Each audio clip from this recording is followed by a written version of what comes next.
Hello, my name is Terry White, Worldwide Design Evangelist for Adobe Systems, and I thought I'd take just a few minutes to show you my top favorite 5 things about Photoshop CS5. Alright, so the first thing is better selections, impossible selections, fantastic selections that were much harder to do, if not impossible before. So the objective here is we need to move the horse over to the right. And of course, we're on a background layer. There is no extra horse to move. So we need to make a selection, duplicate that horse, and then fill in the old one. So the first favorite thing I have is I'm just going to go ahead and use the quick selection tool that I've saved before. We'll just grab a quick selection of the horse. Now I'm missing part of the tail, missing part of the mane, and even if I weren't missing those things, the quick select tool was never designed for both hard and soft edges. However, using the new refine edge command, I can now go in and turn on the brand new edge detection algorithms inside of this feature that will do a better job of detecting the edges and going out further, but I was just bad in my selection to begin with. I missed quite a bit. So I'm going to use the new refine tool that will allow me to refine this edge even better, to pick up those things that I missed and to do a better job. So it will go ahead just like magic, and oh my God, this is going to be so great in all of the things I do as a photographer and designer going forward. So we'll go ahead now. We've got the horse and the mane and the tail much better. We already had a great job around the body. So now we'll just go ahead and click OK. As a matter of fact, we can actually output that onto a new layer right from this selection.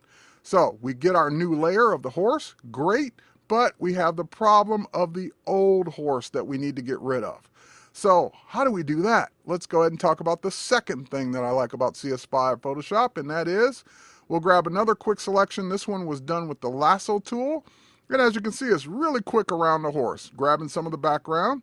And now we'll just hit the delete key.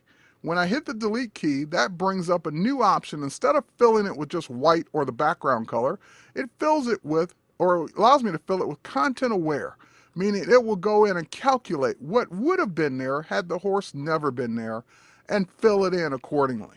Amazing, amazing technology that's going to save me time from here on out. Now we can turn back on our new horse, we can grab our move tool, and we can just simply move him over. Now, we're not done with the horse yet. I'm going to show you my third thing on the horse, but before we leave content aware fill, let me show you some other areas that I'm going to be excited to use it in. In my retouching, for example, we want to get rid of this cable out of the photograph. Well, typically I might use something like the healing brush, and if I do it the old CS4 way of doing this, I would grab the healing brush and I would just go ahead and start painting that line or that cable out.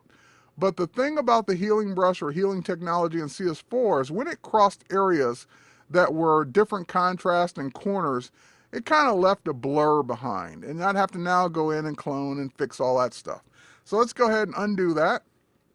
Using the same tool, we'll turn on the new content aware option for that tool. And with that option turned on, we can now go ahead and do the same exact motion with the same exact tool, missing that little corner a little bit there. And now when we let go, it calculates it and figures it out with the content aware options. Amazing technology that's just going to make all my retouching jobs so much easier, so much more fun than ever before. I'm just getting a little carried away there, but you get the idea. So retouching with content aware fill inside the healing brush is going to be phenomenal. All right, next, let's switch over to this image. And this image, this is a typical panorama. And the problem is normally, because I didn't shoot it on a tripod and I just kind of went crazy here, I'd have to now crop off at least about 30% of my image or 40% of my image to get what's left over. However, not anymore. I can grab my magic wand tool, and with the magic wand tool, we'll just go ahead and hold down our shift key and select the areas that would have had to disappear. And now I'll just do the same thing. I'll hit the delete key, bring up content aware fill. It will figure out, based on the photo that's there, what it should fill in those areas. This is just phenomenal. I love this. And yeah, I might have to fix this one little line here, but we've already seen we can do that pretty easily with the healing brush set on content aware. We'll just go ahead and paint that one line out, and we're there. Okay, a little bit more there.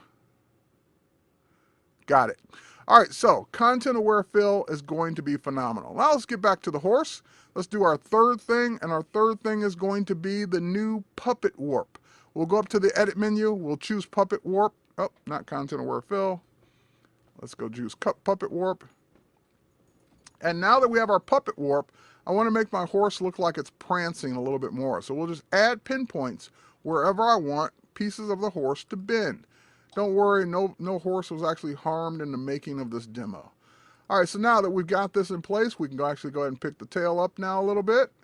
Go ahead and raise it there. We're basically warping this object without having to do all the cloning and all the moving and all the things that we'd have to do before to get that effect. So just a quick use of the puppet warp to bend objects inside of a photograph. Now, that's the third thing. What's the fourth thing? Well, we're going to go over to mini bridge, and although mini bridge is cool, it's not my fourth thing, but it gives me bridge inside of Photoshop. I still have regular bridge to go to, but now I get the best of both worlds. We're going to go ahead and bring up this photo in Camera Raw, and now that we're in Camera Raw, we're going to go ahead and zoom in on a part of this photo where we've got noise. This was shot in an insanely high ISO with a Canon 1D Mark IV and 12,800 ISO, and just introduces all kinds of noise here. So no matter how expensive your camera is, you're going to get noise at these high ISOs. So now let's go ahead and take a look at the new noise reduction capabilities. So we'll just go ahead and switch on color noise, and we'll just reduce the color noise right out of this photo. And once we get the color noise out, we can then, actually let's go ahead and turn on that new processing there. So we can go ahead and see a big difference we've already made in this photo. Here, we'll go back. That was the color noise we had, and we'll go ahead and reduce it. We'll also go ahead and reduce the amount of luminance noise. That's the other noise, the graininess that was left over. And just an amazing job keeping detail, keeping this photo intact. And of course, what people usually like to see is a before and after, because you get used to good really quick. So now if I turn off preview, this is what we had, and this is what we now have. So Camera Raw, love it. Can't wait to use that even on some of my older photos. All right, so what's the last thing? And that is around HDR. So let's go ahead and select, get out of this. Let's go ahead and switch over to HDR. And of course, we can grab multiple photos, and we can now process them to HDR Pro inside of Photoshop CS5. So that will go ahead and process all of those images into an HDR composite. It will align them and give me my final result in the new HDR dialog box. Now I've got 8 exposures here. These 8 exposures, I can now choose any one of my presets. So I want this to look more saturated. I can of course go in and manually control all of this. I noticed some ghosting right here on this cable that was probably blowing in the wind. We even have a remove ghost feature that will take care of that for me. Now, beautiful HDR now possible inside of Photoshop.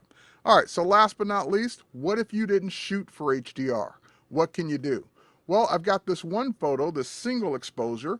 We'll go ahead and do that, and we'll just go up to our image menu, and we'll go to adjustments. We'll come down to HDR toning, and this will allow me to simulate those cool effects that you would get with HDR without having to have the multiple exposures. Now, granted, it's not true HDR, but I can go ahead and get that really sharp look on regular photos with simple sliders.